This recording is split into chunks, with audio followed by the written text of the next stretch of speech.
അറബികളൊക്കെ അവരുടെ വീട്ടിലേക്ക് ഒരു ഗസ്റ്റ് വരികയാണെങ്കിൽ അവർ ആദ്യം ചെയ്യുന്ന ഒരു സംഭവമാണ് ബൊഹൂർ പുകയിപ്പിക്കുക. എന്ന് വെച്ചാൽ ആ വീട്ടിലുള്ള ആ റൂമിലുള്ള ഒരു ബാഡ് സ്മെല്ലിനെ ഒഴിവാക്കാനുള്ള ഒരു സെറ്റപ്പാണ് ഈ ബൊഹൂർ എന്നുള്ളത്. നല്ലൊരു ഊതും സാധനങ്ങളൊക്കെ പുകയിപ്പിച്ചാൽ ആ കയറി വരുന്ന ഗസ്റ്റുകൾക്കും ഒരു ഭയങ്കര ഒരു കോൺഫിഡൻസ് ആയിരിക്കും. ഇന്ന് എൻ്റെ കയ്യിൽ വളരെ അഫോർഡബിൾ ആയിട്ടുള്ള ഒരു ബൊഹൂറാണ് നൗറാസ് എന്നുള്ളൊരു ബ്രാൻഡിന്റെ റോയൽ ടച്ച് മൊയത്തർ എന്നുള്ളൊരു ബൊഹൂർ. അതിന്റെ കൂടെ ചാർക്കോളും പിന്നെ ഇതുപോലത്തെ ഒരു സ്റ്റാൻഡും കിട്ടുന്നുണ്ട് കേട്ടോ. ഇതൊരു കോംബോ രൂപത്തിലാണ് വരുന്നത്.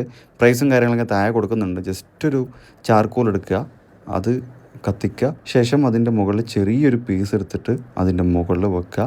ഇത് നല്ലൊരു മുഹല്ലത്ത് ടൈപ്പ് ഒരു ഊതിൻ്റെ സ്മെൽ, ഒരു റോയൽ ടച്ച് തരുന്ന ഒരു നല്ലൊരു ഊതിൻ്റെ അരോമാണ് വരുന്നത്. പിന്നെ ഈ ബഹൂർ ബേർണർ ചാർക്കോളിന് ജസ്റ്റ് 849 രൂപ വരുന്നുള്ളൂ കേട്ടോ. പിന്നെ ഈ ഒരു ബഹൂർ അവർ 3 പേർക്ക് ഗിവ് ആയിട്ട് കൊടുക്കുന്നുണ്ട്. അപ്പോൾ ഗിവ് വേൻ്റെ റൂൾസും കാര്യങ്ങളൊക്കെ വരുന്നത് നമ്മുടെ പേജും നൗറാസിൻ്റെ പേജും ഫോളോ ചെയ്യണം. കമൻറ്റ് ബോക്സിൽ 2 പേരെ മെൻഷൻ ചെയ്യുക. 1 2 3 പേർക്കായിരിക്കും ഈ ഒരു ബഹൂർ അവർ ഗിവ് ആയിട്ട് കൊടുക്കാൻ പോകുന്നത്. നെക്സ്റ്റ് സൺഡേ ആയിരിക്കും ഗിവ് അവേ വിന്നർ അവർ പ്രഖ്യാപിക്കൽ. പിന്നെ ഇത് പള്ളികളിലേക്ക് ആരെങ്കിലും ബഹൂർ വാങ്ങുന്നുണ്ടെങ്കിൽ നിങ്ങൾക്ക് 50% ഓഫറും കാര്യങ്ങളൊക്കെ അവൈലബിൾ ആണ്. പള്ളികളിലേക്ക് ഈ ഒരു ബർണർ അല്ല, ഇതിനെക്കാട്ടും കുറച്ചും കൂടി വലിയൊരു ബർണർ ആയിരിക്കും. ഓക്കെ, ആർക്കെങ്കിലും ഈ ഒരു പ്രോഡക്റ്റ് വേണമെന്നുണ്ടെങ്കിൽ ആമസോണിൽ അവൈലബിൾ ആണ്. നിങ്ങൾ അവർക്ക് മെസ്സേജ് അയക്കുകയാണെങ്കിൽ അവർ ഡെലിവറിയും കാര്യങ്ങളൊക്കെ ചെയ്തിരും. പിന്നെ ഇതാർക്കെങ്കിലും വേണമെന്നുണ്ടെങ്കിൽ എക്സ്ട്രാ അവരോട് പറഞ്ഞാൽ മതി ഈ ഒരു ലൈറ്റർ. ഓക്കെ.